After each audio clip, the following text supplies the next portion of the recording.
ನಮಸ್ಕಾರ ವೀಕ್ಷಕರೇ, ನಾನು ಅಡ್ವೊಕೇಟ್ ಅನಿಲ್ ಬೆಂಗಳೂರು. ನಮ್ಮ ಕಾನೂನಲ್ಲಿ ಇಂಡಿಯನ್ ಕಾನ್ಸ್ಟಿಟ್ಯೂಷನ್ ಅಂತ ಇದೆ, ಅದು ಎಲ್ಲರಿಗೂ ಗೊತ್ತು. ನಮ್ಮ ಕಾನ್ಸ್ಟಿಟ್ಯೂಷನಲ್ಲಿ ಆರ್ಟಿಕಲ್ 14 ಮತ್ತು article 19 equality before law, equal opportunity to every one ಅಂತ ಇದೆ. ಸೊ ಅದು ಕೆಲವು ನಮ್ಮ ಪ್ರಾಪರ್ಟಿ ಕೇಸ್ಗಳಲ್ಲಿ ನಾವು ಹಾಕಬೇಕಾದ್ರೆ ತುಂಬ ಬಡವರಿದ್ದಾಗ ನಾವು ಹೇಗೆ ಕೇಸ್ ಹಾಕೋದು, ನಮಗೆ ಕೋರ್ಟ್ ಫೀಸ್ ಕಟ್ಟೋಕ್ಕಾಗಲ್ಲ. ಪ್ರಾಪರ್ಟಿ ಕೇಸ್ಗಳಲ್ಲಿ ಕೋರ್ಟ್ ಫೀಸ್ ಅಂತ ಬರುತ್ತೆ, ಕೋರ್ಟ್ ಫೀಸ್ ಕಟ್ಟೋಕ್ಕಾಗಲ್ಲ ಅನ್ನೋರಿಗೆ ನಮ್ಮ ಕಾನ್ಸ್ಟಿಟ್ಯೂಷನಲ್ಲಿ ಆರ್ಟಿಕಲ್ 14 ಆರ್ಟಿಕಲ್ 19ನಲ್ಲಿ ಒಂದು ಪ್ರಾವಿಷನ್ನ ಕೊಟ್ಟು CPC ಆರ್ಡರ್ 33 ಇಂಡಿಜೆಂಟ್ ಪರ್ಸನ್ ಅಂತ ಹೇಳ್ತೀವಿ. ಅದನ್ನು ನಾವು ಪಾಪರಾ ಸೂಟ್ ಅಂತ ಹೇಳ್ತೀವಿ. ಅದರಲ್ಲಿ ರೂಲ್ 1 to 18 ಇರುತ್ತೆ. ಅದನ್ನು ನಾವು ಇಂಡಿಜೆಂಟ್ ಸೂಟ್ ಅಂತಲೇ ಕರಿತೀವಿ. ಸೊ ಈ equality before law, equal opportunity to file the case, ಯಾರಾದರೂ ಬಡವರಾದರೂ ಪರವಾಗಿಲ್ಲ ಅಂತ ಯಾರಿಗೆ 1000 rupees ಇಂದ ಪ್ರಾಪರ್ಟಿ ಕೆಳಗಡೆ ಇದೆ ಅಂಥವ್ರು ಮಾತ್ರ ಇದನ್ನು ಫೈಲ್ ಮಾಡುವಂಥದ್ದು. ಇದು CPCಯಲ್ಲಿ ಆರ್ಡರ್ 33 ರೂಲ್ 1 to 18ನಲ್ಲಿ ಇದನ್ನು ಹೇಳುತ್ತೆ. ಇದನ್ನು ನಾವು ಪಿಮಿಸ್ ಕೇಸಸ್ ಅಂತ ಹೇಳ್ತೀವಿ. ಸೊ ಇದು ನಾಟ್ ಅಟ್ಯಾಚಬಲ್ ಪ್ರಾಪರ್ಟಿಗೆ ಇದು ಹೇಳುವಂಥದ್ದು. ಫೈಲ್ ಅಪ್ಲಿಕೇಶನ್ನ ಇಂಡಿಜೆಂಟ್ ಪರ್ಸನ್ ಮಾತ್ರ ಮಾಡಬೇಕು. ನಾವು ಜನರಲ್ ಆಗಿ ಪ್ರಾಪರ್ಟಿ ಕೇಸ್ಗಳಲ್ಲಿ ಆರ್ಡರ್ 7 ರೂಲ್ 1ನಲ್ಲಿ ಪ್ಲೇಂಟ್ ಅಂದರೆ ಕೇಸ್ನ ಪ್ಲೇಂಟಿಫ್ ಫೈಲ್ ಮಾಡ್ತಾರೆ. ಆದರೆ ಇದನ್ನು ಪುವರ್ ಪರ್ಸನ್, ಇಂಡಿಜೆಂಟ್ ಪರ್ಸನ್ ಪಿಮಿಸ್ ಕೇಸ್ ಫೈಲ್ ಮಾಡಬೇಕಾದ್ರೆ ಆರ್ಡರ್ 33 ರೂಲ್ 1ನಲ್ಲಿ ಫೈಲ್ ಮಾಡುವಂಥದ್ದು. ಆರ್ಡರ್ 33 ರೂಲ್ 2 ಅದು ಕಂಟೆಂಟ್ಸ್ ಆಫ್ ಅಪ್ಲಿಕೇಶನ್ ಅಂದರೆ ಪರ್ಮಿಷನ್ ತಗೋಬೇಕು. CMO ಚೀಫ್ ಮಿನಿಸ್ಟ್ರಿಯಲ್ ಆಫೀಸರ್ ಅಂತ ಹೇಳ್ತೀವಿ. ಅದು ರಿಜಿಸ್ಟ್ರಾರ್ ಮುಂದೆ ಪರ್ಮಿಷನ್ ಅಪ್ಲಿಕೇಶನ್ ಹಾಕಿ ಅಲ್ಲಿಂದ ಕೋರ್ಟ್ಗೆ ಫೈಲ್ ಮಾಡುವಂಥದ್ದು. ನಾವು ನಾರ್ಮಲ್ ಪ್ರೊಸೀಡಿಂಗ್ಸ್ಗಳಲ್ಲಿ ಕೋರ್ಟಲ್ಲಿ ಫೈಲಿಂಗ್ ಕೌಂಟ್ರಲ್ಲಿ ಕೇಸ್ ಫೈಲ್ ಮಾಡ್ತೀವಿ, ಅದು OS ಸೂಟ್ ಆಗಿರುತ್ತೆ. ಇದು ಇಂಡಿಜೆಂಟ್ ಪರ್ಸನ್ ಇನ್ಫಾರ್ಮಾ ಪಾಪ್ಯೂರಿಸ್ ಅಂತ ಹೇಳ್ತೀವಿ. ಇದು ಪಿಮಿಸ್ ಕೇಸ್ಗಳಾಗಿರೋದ್ರಿಂದ CMO ಮುಂದೆ ಅಪ್ಲಿಕೇಶನ್ ಹಾಕಿ ರೂಲ್ 2 ಅಲ್ಲಿ ಇದನ್ನು ಮಾಡುವಂಥದ್ದು. ರೂಲ್ 3 ಏನಂತ ಹೇಳುತ್ತೆ, order 33 rule 3 presentation of application, ಹೇಗೆ ಅಪ್ಲಿಕೇಶನ್ ಪ್ರೆಸೆಂಟೇಷನ್ ಮಾಡಬೇಕು ಅಂತ. Rule 4 examination of applicant. Rule 5 ಅದೇ ರೀತಿ ತಪ್ಪು ಅಪ್ಲಿಕೇಶನ್ ಹಾಕಿದ್ರೆ ರೂಲ್ 5 ಆರ್ಡರ್ 33 ರೂಲ್ 5ಅಲ್ಲಿ ರಿಜೆಕ್ಟ್ ಮಾಡ್ತಾರೆ ಅಪ್ಲಿಕೇಶನ್ನ. ಸುಳ್ಳು ನಾನು ಬಡವ, ನನಗೆ ಏನೂ ಇಲ್ಲ ಅಂತ ಹೋಗಿ ಡಿಕ್ಲೇರ್ ಮಾಡಿಕೊಂಡು CMO ಮುಂದೆ ಹೋದರೆ ರಿಜೆಕ್ಟ್ ಮಾಡ್ತಾರೆ ಅಪ್ಲಿಕೇಶನ್ನ. ರೂಲ್ 6ಅಲ್ಲಿ notice of day receiving the evidence of the applicant indigency ಅಂತ ಹೇಳ್ತೀವಿ. ರೂಲ್ 7ಅಲ್ಲಿ ಪ್ರೊಸೀಜರ್ ಆಫ್ ಹಿಯರಿಂಗ್ ಅಂತ ಬರುತ್ತೆ. ರೂಲ್ 8 ಅದರಲ್ಲಿ ಅಪ್ಲಿಕೇಶನ್ ಏನಾದರೂ ಇವರು ಇಂಡಿಜೆಂಟ್ ಪರ್ಸನ್ ಅಂತ ಪ್ರೂವ್ ಆದರೆ ಪ್ರೊಸೀಜರ್ ಮುಂದಕ್ಕೆ ಹೋಗುತ್ತೆ. ರೂಲ್ 9 ಆರ್ಡರ್ 33 ರೂಲ್ 9ನಲ್ಲಿ withdrawal permission to sue as indigent person. ನಾನು ಇಲ್ಲಿ ಇಷ್ಟು 18 ರೂಲ್ ಇರೋದ್ರಿಂದ ಇನ್ ಡೀಟೇಲಾಗಿ ಹೇಳಲ್ಲ, ಎಲ್ಲವನ್ನು ಏನೇನು ರೂಲಲ್ಲಿ ಇದೆ ಅಂತ ಹೇಳ್ತೀನಿ. ಅದನ್ನು ಫೈಲ್ ಮಾಡಬೇಕಾದ್ರೆ ಯೂಸ್ ಮಾಡ್ಕೊಳ್ಳೋಂಥದ್ದು. ಸೊ ರೂಲ್ 10ನಲ್ಲಿ ಇಫ್ ಇಂಡಿಜೆಂಟ್ ಪರ್ಸನ್ ಸಕ್ಸೀಡ್ ಆದರೆ ಅವರು ಇಂಡಿಜೆಂಟ್ ಅಂತ ಎಷ್ಟು ಕಾಸ್ಟ್ ಕಟ್ಟಬೇಕಾಗುತ್ತೆ, ಮಿನಿಮಮ್ ಇರುತ್ತೆ. ಸೊ ಫೈಲ್ ಮಾಡಬೇಕಾದ್ರೆ ಯಾವುದೇ ಕಾಸ್ಟ್ ಕಟ್ಟೋಂಗಿರಲ್ಲ. ಸೊ ರೂಲ್ 11ನಲ್ಲಿ indigent person fail to prove ಮಾಡಿದ್ರೆ ಏನಾಗುತ್ತೆ. ಸೊ ರೂಲ್ 12ಅಲ್ಲಿ ಸೂಟ್ಸ್ ಅಬೇಟ್ ಆದರೆ ಏನಾಗುತ್ತೆ. ರೂಲ್ 14ನಲ್ಲಿ recovery of amount of court fees, ಹೇಗೆ ರಿಕವರಿ ಮಾಡ್ಕೊಳ್ಳೋದು ಅಂತ ಇರುತ್ತೆ. ರೂಲ್ 15ನಲ್ಲಿ ಟೈಮ್ನ ಗ್ರ್ಯಾಂಟ್ ಮಾಡುವಂಥದ್ದು to pay the court fees. Rule 15 ಅದೇ ಥರ. Rule 16 defence by indigent person. Rule 18ನಲ್ಲಿ power of government to provide for free legal service to indigent person ಅಂತ ಹೇಳುವಂಥದ್ದು. ಸೊ ಇಂಡಿಜೆಂಟ್ ಅಂದರೆ ಪುವರ್ ಪರ್ಸನ್ ಹೌದಾ ಅಲ್ವಾ ಅನ್ನೋದನ್ನು ರೂಲ್ 5ಅಲ್ಲಿ grounds for rejection of client, ಹೇಗೆ ಅದನ್ನು ಯೂಸ್ ಮಾಡ್ಕೊಳ್ಳೋದು, ಪಾಪ್ಯುಲರ್ ಸೂಟ್ಸ್ ಅಂತ ಹೇಳ್ತೀವಲ್ಲ ಆರ್ಡರ್ 33ಯಲ್ಲಿ. ಇದರಲ್ಲಿ ಎಲ್ಲ ಕಡೆ ಯೂಸ್ ಮಾಡುವಂಥದ್ದು.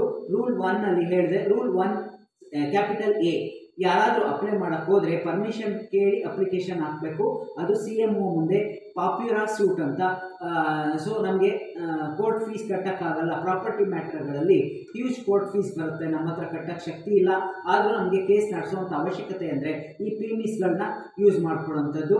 ಆವಾಗ ಕೋರ್ಟು ಅದನ್ನು ಎಕ್ಸಾಮಿನ್ ಮಾಡಿ ಆಮೇಲೆ ಇಂಡಿಜೆಂಟಾ ಹೌದಾ, ಯಾರು ಫೈಲ್ ಮಾಡೋಕ್ಕೆ ಬಂದಿದ್ದಾರೆ ಅವರು, ಸೊ ಅವ್ರಿಗೂ ಜಸ್ಟಿಸ್ ಸಿಗಬೇಕು ಅನ್ನೋದ್ರಿಂದ, ಫೈನಾನ್ಷಿಯಲ್ ತೊಂದರೆ ಇರೋದ್ರಿಂದ ಅವ್ರಿಗೆ ಈ ಆರ್ಡರ್ 33 ಈ ಬಿಲೋ ಪಾವರ್ಟಿ ಲೈನ್ ಅಥವಾ ಎಕ್ಸ್ಟ್ರೀಮ್ ಪಾವರ್ಟಿ, ತುಂಬ ಬಡತನದ ರೇಖೆ, ಬಡತನ ಅಂತ ಹೇಳ್ತೀವಲ್ಲ ಅಂಥವ್ರು ಕೋರ್ಟ್ ಫೀಸ್ನ ಪೇ ಮಾಡದೆ ಕೇಸ್ನ ನಡೆಸುವಂಥದ್ದು. ಆಮೇಲೆ ಅದನ್ನು ಅವ್ರನ್ನ ಹೇಗೆ ಸರ್ವೈವ್ ಮಾಡೋದು, discharge from liability to pay ಇವಾಗ ಯಾರಾದರೂ ಅದು ಫೀಸ್ ಪೇ ಮಾಡೋಕ್ಕಾಗದೆ ಹೋದರೆ ರಿಕ್ವೆಸ್ಟ್ ಮಾಡ್ಕೊಳ್ಳೋವಂಥದ್ದು, ಪರ್ಮಿಷನ್ ಟು ಪ್ರೊಸೀಡ್. ನಾವು ಹೇಗೆ ಇಂಡಿಜೆಂಟ್ ಪರ್ಸನ್, ಪುವರ್ ಪರ್ಸನ್ ಅಂತ ಮಾಡುವಂಥದ್ದು. ಈಗ ಫ್ರೀ ಲೀಗಲ್ ಏಡ್ಗೆ ಹೋಗುವಂಥದ್ದು ಕೋರ್ಟಲ್ಲಿ ಕೇಸ್ ಹಾಕಿದ ಮೇಲೆ ಮಾಡುವಂಥದ್ದು. ಆದರೆ ಈ ಪಿಮಿಸ್ ಕೇಸ್ಗಳಲ್ಲಿ ಮುಂಚೆನೇ CMO ರಿಜಿಸ್ಟ್ರಾರ್ ಹತ್ರ ಅಪ್ಲಿಕೇಶನ್ ಹಾಕಿ ಅಲೋ ಮಾಡಿಸ್ಕೊಂಡು ಎಕ್ಸೆಂಪ್ಷನ್ ಫ್ರಮ್ ಕೋರ್ಟ್ ಫೀಸ್, ಇದನ್ನು ಪಿಮಿಸ್ ಅಂತ ಹೇಳ್ತೀವಿ. ಪಿಮಿಸ್ ಅಂದರೆ ಪುವರ್ ಪರ್ಸನ್, ಯಾರಾದರೂ ಸೂಟ್ ಬೈ ಇಂಡಿಜೆಂಟ್ ಪರ್ಸನ್ ಅಂತಲೇ ಹೇಳುವಂಥದ್ದು, ಪ್ರಾಸಿಕ್ಯೂಷನ್ ಬೈ ಇಂಡಿಜೆಂಟ್ ಪರ್ಸನ್ ಅಂತ ಹೇಳುವಂಥದ್ದು. ಸೊ ಇದನ್ನು exemption from paying the court fees. ಯಾವಾಗ ಎಕ್ಸೆಂಪ್ಷನ್? ಫೈಲಿಂಗ್ ಟೈಮಲ್ಲಿ ಮಾತ್ರ. ಸೊ ಅವರು ಪ್ರಾಸಿಕ್ಯೂಷನ್ ಕೇಸ್ ಮಾಡೋದಕ್ಕೆ ಇನ್ಫಾರ್ಮಾ ಪಾಪ್ಯುರಿಸ್. ಸೊ ಯಾರಿಗೆ ಸಫಿಷಿಯಂಟ್ ಮೀನ್ಸ್ ಇಲ್ಲ, ಸುಳ್ಳು ಹೇಳಿ ಕೋರ್ಟ್ಗೆ ಹೋಗೋಂಗಿಲ್ಲ, ಯಾರಿಗೆ ನಿಜವಾಗ್ಲೂ ಆ ಥರ ನಿರ್ಗತಿಕರಾಗಿರ್ತಾರೆ, ಯಾರ ಪ್ರಾಪರ್ಟಿನ ಅಟ್ಯಾಚ್ ಮಾಡಿ ಎಕ್ಸಿಕ್ಯೂಷನ್ಗೆ ಹಾಕ್ಕೊಂಡಿರ್ತಾರೆ, ಅವರು ಇದನ್ನು ಕೋರ್ಟ್ ಫೀಸ್ನ ಕಟ್ಟದೆ ನಾವು ಪುವರ್ ಅಂತ ಡಿಕ್ಲೇರ್ ಮಾಡಿಕೊಂಡು CMO ಕೈಯಲ್ಲಿ ಪರ್ಮಿಷನ್ ತೊಗೊಂಡು ಕೋರ್ಟ್ಗೆ ಮೂವ್ ಮಾಡಿಸ್ಕೊಂಥದ್ದು. ಅವ್ರಿಗೆ 1000 ರೂಪೀಸ್ಗಿಂತ ಪ್ರಾಪರ್ಟಿ ಕಮ್ಮಿ ಇದ್ದರೆ ಮಾತ್ರ ವ್ಯಾಲ್ಯೂಯೇಷನ್.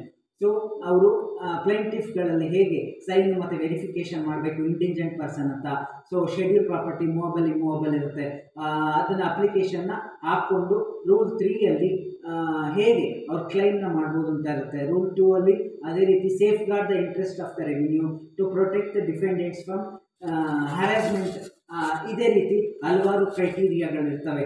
ಸೊ ನಾವು order 6 rule 14, 15 signature verification, forma pauperis ಅಂತ ಹೇಳ್ತೀವಿ.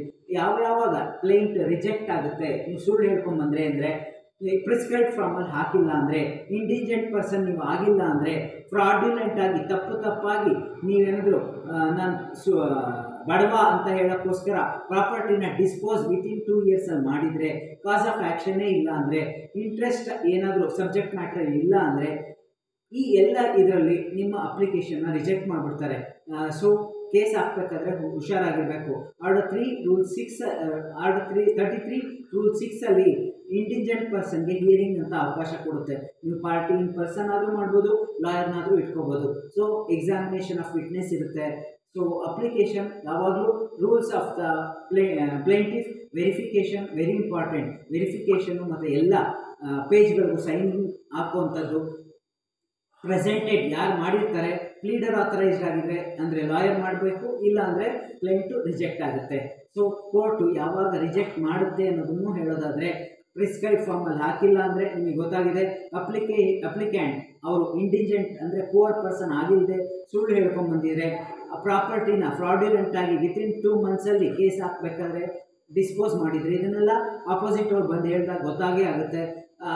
ಇಂಥ ಎಲ್ಲ ಟೈಮಲ್ಲಿ ಕಾಸ್ ಆಫ್ ಆ್ಯಕ್ಷನ್ ಇಲ್ಲದೇ ಇರೋವಂಥದ್ದು, ಬಾರ್ಡ್ ಬೈ ಲಿಮಿಟೇಷನ್, ಕೇಸ್ ಹಾಕೋಕ್ಕೆ ಬಾರ್ಡ್ ಬೈ ಲಿಮಿಟೇಷನ್ ಆಗಿರೋವಂಥದ್ದು, ಇಂಥ ಎಲ್ಲ ಕೇಸ್ಗಳಲ್ಲಿ ಕೋರ್ಟ್ಗೆ ಇದನ್ನು ಡಿಸ್ಮಿಸ್ ಮಾಡುವಂಥ ಕೆಪಾಸಿಟಿ ಇರುತ್ತೆ.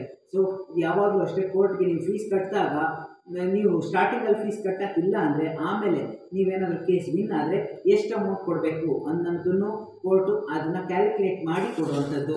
ಸೊ ಇವಾಗ ಸಮನ್ಸು ಇದೇ ರೀತಿ ಡಿಫೆಂಡೆಂಟ್ಗಳಿಗೆ ಹೋಗುತ್ತೆ. ಏನಾದರೂ ಪ್ಲೇಂಟಿಫ್ ಕೋರ್ಟ್ ಫೀಸ್ನ ಕಟ್ಟಿಲ್ಲ ಅಂದರೆ ಅದು ಪ್ಲೇಂಟಿಫ್ಗಳಿಗೆ ಲಾಸ್ಟಲ್ಲಿ ಬಾಧೆ ಆಗಿಬಿಡುತ್ತೆ. ಸೊ ಆರ್ಡರ್ 33 ರೂಲ್ 1 ಎಂಕ್ವೈರಿ ಮಾಡ್ತಾರೆ ಚೀಫ್ ಮಿನಿಸ್ಟ್ರಿಯಲ್ ಆಫೀಸರ್ ಅಂತ ಹೇಳಿದೆ, ಅಂದರೆ ಅವರು ರಿಜಿಸ್ಟ್ರಾರ್ ಅಂತ ಕೋರ್ಟ್ಗಳಲ್ಲಿರ್ತಾರೆ. ಆರ್ಡರ್ 33 ರೂಲ್ 4 ಎಕ್ಸಾಮಿನೇಷನ್ ಮಾಡ್ತಾರೆ ಅಪ್ಲಿಕೆಂಟ್ನ. Order 33 rule 6 issue notice to opposite party ಮಾಡುವಂಥದ್ದು. ಪರ್ಟಿಕ್ಯುಲರ್ಸ್ ಯಾವಾಗಲೂ estimated value movable immovable property ಇದನ್ನು ಮಾಡಿ ಸೈನ್ ಮಾಡಿ ವೆರಿಫಿಕೇಷನ್ ಮಾಡುವಂಥದ್ದು. ಕೊನೆಯದಾಗಿ ನಾನು ಈ in forma pauperis suit by indigent person ಇದನ್ನು ನಾನು ಹೇಳೋದಾದರೆ, ಇದನ್ನು ಹಾಕುವಂಥವರು ಬಿಲೋ ಪಾವರ್ಟಿ ಲೈನ್, ಅವರು CMO ಮುಂದೆ ಅಪ್ಲಿಕೇಶನ್ ಹಾಕಿ ಅಲೋ ಮಾಡಿಸ್ಕೊಂಡು ಆಮೇಲೆ ಕೋರ್ಟ್ಗಳಲ್ಲಿ ಪಿಮಿಸ್ ಅಂತ ಆಗುತ್ತೆ. ಸೊ ಆ ಅಫಿಡವಿಟ್ಟು ಎಲ್ಲ ಡಿಕ್ಲರೇಷನ್ ಕರೆಕ್ಟಾಗಿರಬೇಕು. ಸುಳ್ಳು ಕೇಸ್ ಹಾಕ್ಕೊಂಡು ನಾವು ಬಡವರು ಅಂತ ಹೇಳಿ ಕೋರ್ಟಲ್ಲಿ ಪಿಮಿಸ್ ಕೇಸ್ ಹಾಕಿದ್ರೆ ಆಮೇಲೆ ಡಿಸ್ಮಿಸ್ ಆಗುತ್ತೆ. ಸೊ ಇದು ಪ್ರಾಪರ್ಟಿ ಕೇಸ್ಗಳಲ್ಲಿ ಮಾತ್ರ ಯೂಸ್ ಮಾಡುವಂಥದ್ದು. 1000 ರೂಪೀಸ್ಗಿಂತ ವ್ಯಾಲ್ಯೂಯೇಷನ್ ಕಮ್ಮಿ ಇರುವಂಥ ಪಾವರ್ಟಿ ಇರೋರು ಯೂಸ್ ಮಾಡುವಂಥ ಪಿಮಿಸ್ ಕೇಸ್ಗಳು. ಸೊ ಈ ವಿಡಿಯೋನ ಇಲ್ಲಿಗೆ ಮುಗಿಸ್ತಾ ಇದ್ದೀನಿ. ಮತ್ತೆ ಹೊಸ ವಿಡಿಯೋದೊಂದಿಗೆ ನಿಮ್ಮನ್ನು ಮತ್ತೆ ಭೇಟಿ ಆಗ್ತೀನಿ ಅಂತ ಹೇಳ್ತಾ ವಂದನೆಗಳು, ನಮಸ್ಕಾರ.